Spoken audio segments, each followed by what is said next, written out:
Você falou sobre a questão do tarifaço, do Flávio está em Washington tentando resolver esse problema, mas tem um segundo problema.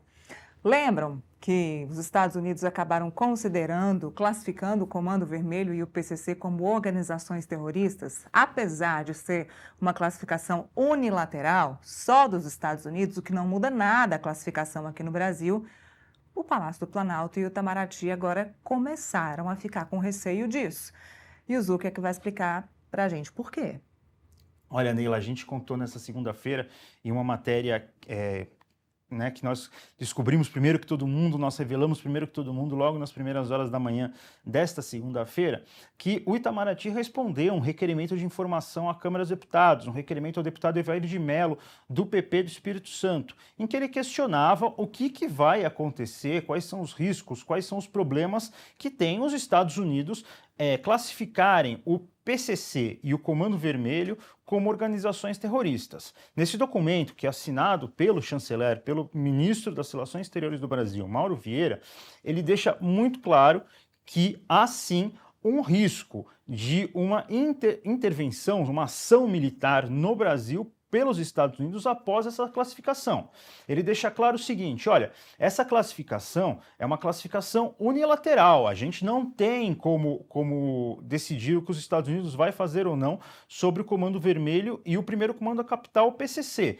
Então, por ser unilateral, não houve uma comunicação formal entre governos, o governo brasileiro, por sua vez, sempre que pode, publicamente, tem externado contrariedade com essa medida e por algumas razões. Fala, especialmente, olha, há sim a possibilidade de uma ação militar em território brasileiro por parte dos Estados Unidos, justamente por causa dessa classificação. Há outros problemas, os Estados Unidos agora pode tomar decisões unilaterais sobre cidadãos brasileiros, sobre empresas brasileiras, sobre economia brasileira, com sanções, com uma série de outras medidas. Mas o mais interessante que nós encontramos foi justamente isso. Ele deixa muito claro, há sim a possibilidade de uma ação militar dos Estados Unidos no Brasil por causa dessa decisão. E o Brasil, claro, se opõe a isso, o Brasil é contrário, o Brasil acredita que essa classificação não ajuda em nada ao combate às facções criminosas, não contribui para o fim dessas duas facções, essas facções que trazem tanta violência para o Brasil,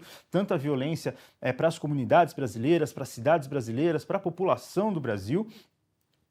E que o Brasil está, sim, disposto a colaborar com os Estados Unidos, em outros termos, no combate a essas duas facções, que é um problema, e a gente estava falando de campanha eleitoral, vai ser, com toda certeza, um dos temas da campanha eleitoral. Segurança pública é uma das preocupações prioritárias do eleitor brasileiro, especialmente o eleitor das grandes cidades, que se sente muito acuado, que se sente muito preocupado com o aumento da criminalidade, que vai desde o roubo do celular, do furto do celular, até latrocínio, até homicídio, sequestro, uma série de problemas causados por essas facções criminosas, que recebem dinheiro especialmente do tráfico de drogas.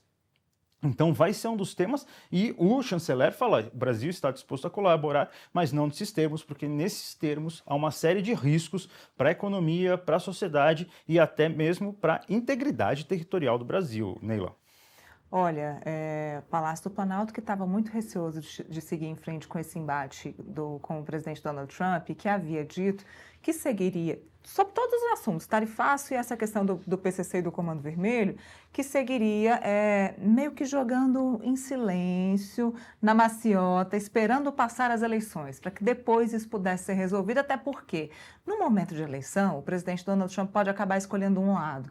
Passada a eleição, Donald Trump já sabe quem vai ser o dono da caneta e para ele é isso que importa. A gente sabe que Donald Trump não pensa muito em lado, ele vai mais pelo poder. Então, essa estratégia do presidente Lula de esperar, tentar arrastar o problema até as eleições pode ser uma estratégia inteligente. É a estratégia que o Lula tem usado, não apenas com a relação com os Estados Unidos, mas com praticamente todos os problemas que ele enfrenta nesse final de governo, Tem essa questão dos Estados Unidos com Donald Trump, vamos esperar as eleições para ver o que vai dar, mas tem, por exemplo, também a relação com Davi Alcolumbre no Senado, que praticamente todo mundo já fala assim, deixa para outubro, deixa para depois das eleições, que aí a gente vai saber quem vai sentar na cadeira por mais 4 anos, e aí o debate, a discussão vai ser em outros termos. Então, é com Donald Trump, é aqui nas questões internas, que o Lula tem utilizado essa estratégia. Ligou o modo eleição totalmente ali e vai deixar realmente para depois das eleições, vai deixar para outubro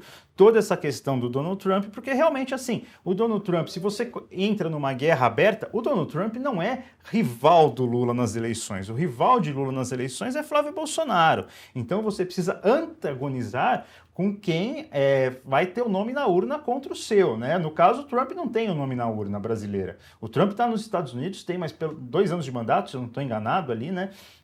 Vai até 2028 o mandato do Donald Trump. O último. O último não pode se reeleger, claro, a menos que a gente tenha mudanças nos Estados Unidos, né? Mas inicialmente ele não pode se reeleger.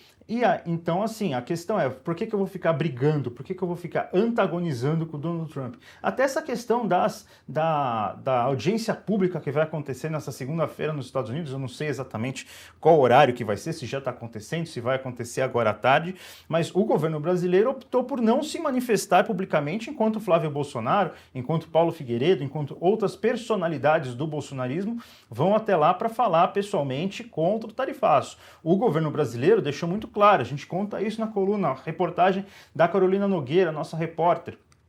O governo Lula fala muito claramente, olha, deixa o Flávio Bolsonaro fazer o debate ideológico com o Trump, deixa o Flávio Bolsonaro ir lá nos Estados Unidos falar. A gente tem canais próprios com o governo americano, a gente tem canais que abrimos com a Casa Branca, que abrimos com a Secretaria de Estado do Marco Rubio, e é por esses canais que a gente vai lutar contra o tarifaço. A gente não vai fazer embate ideológico contra o Donald Trump nesse momento. Nesse momento, a gente vai tratar o debate técnico, a gente vai tratar o debate pelos canais abertos de Itamaraty, e debate ideológico vai ser interno nas eleições 2026 contra Flávio Bolsonaro, não contra Donald Trump.